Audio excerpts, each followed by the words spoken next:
I recently came across the very first etude I ever wrote for myself, back from the very beginning of when I first learned how to shred and was still kind of working on the basics of my soloing vocabulary. And this has actually kind of resurfaced a bunch of times throughout the years, but I just realized as I came across this, I wrote this 20 years ago, so I decided to sort of dust it off and dust off my chops a little and see if it still holds up. Let me know what you think. And be sure to watch all the way until the end, because the cool thing about this one is I actually wrote two versions of the same one. So here's the first one.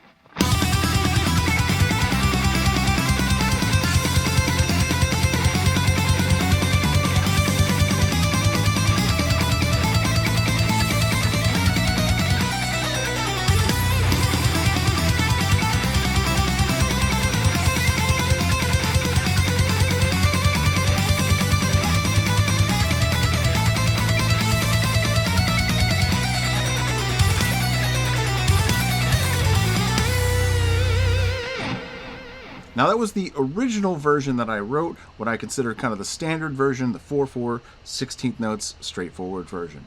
But I realized while writing that if you just take the last two notes off of every phrase, it gives you a really nice sextuplet phrase. So instead of just, I can just go, so looped,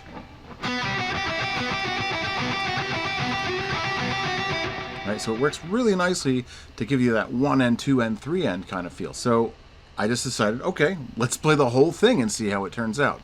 So that gave me this version.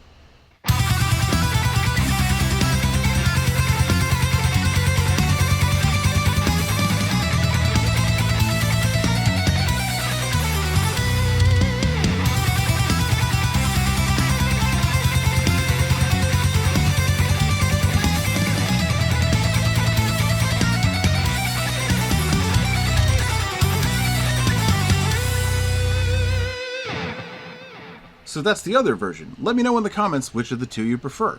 I originally wrote this etude for myself back in the early days of Todesbanden when we were first getting together as a live band, and I would play this in the practice room all the time.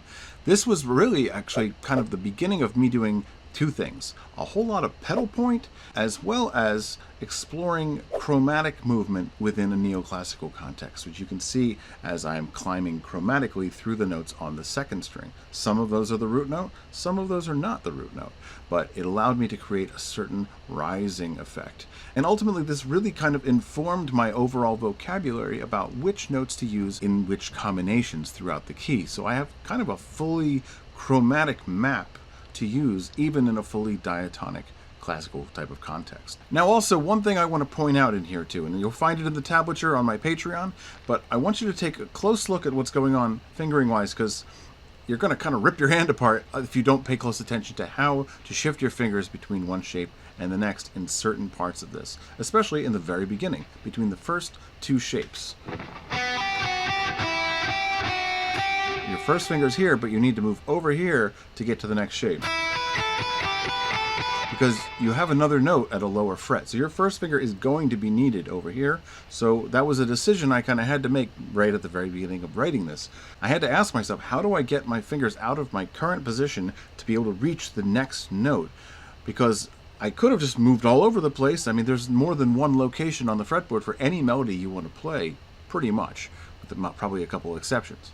But really, it was just a matter of like, what's the closest area of the fretboard where I can still be in that same vicinity, and how do I need to shift my fingers over to make the ones I need available for the job? So that's one of the problem-solving aspects of guitar playing that it doesn't really always occur to everybody while they're working on things, especially if you're relying on tablature alone, which kind of tells you where the frets are, and a lot of the time which fingers to use. It kind of depends on who put the tablature together for you, but when someone else is making your tablature all the time, they're kind of doing that all-important step of thinking for you to a degree, and that's doing you a little bit of a disservice if you rely too heavily on that. So I want to point this kind of thing out so that you at least realize where the problem solving happened. And there's a couple other shifts as you get up there. Another one in particular was coming out of the G major. We raise the G to a G sharp, and this is actually sort of hinting at an E7, even though the E isn't actually in here. It's in the bass track. This actually would be your third, that would be your fifth, and that's your flat 7. So G sharp is the third there. It's it's implied that this is your root note. So we shift over here, and your first finger is doing double duty there between the 9th and 7th fret. And now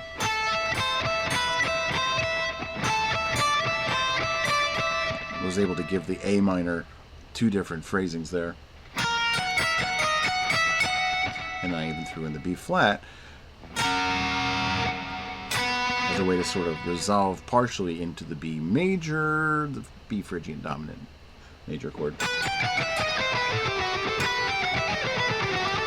So notice I'm playing that a couple times at the very end. For some reason it just felt right because I realized that the melody starts on the same note that it kind of ends on. So I end that way when it's truly the final note, but the first way I played it was just come back to the same note at the same fret. I'm like, oh, I could just play that phrase again.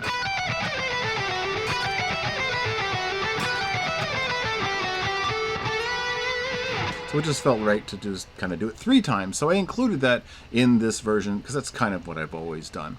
But it's really the exact same composition twice through with that one main change, but now with a full backing track. So you can get that full backing track along with a full detailed tab for both versions over at patreon.com/shredmentor.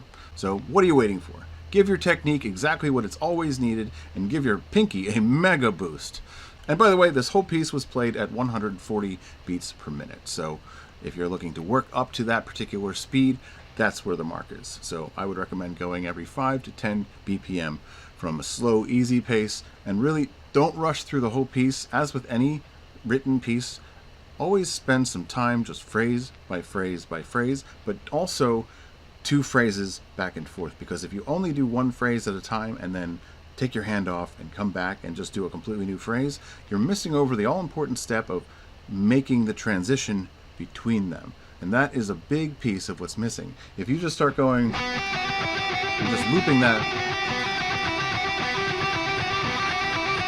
right, and then you just come back a little later,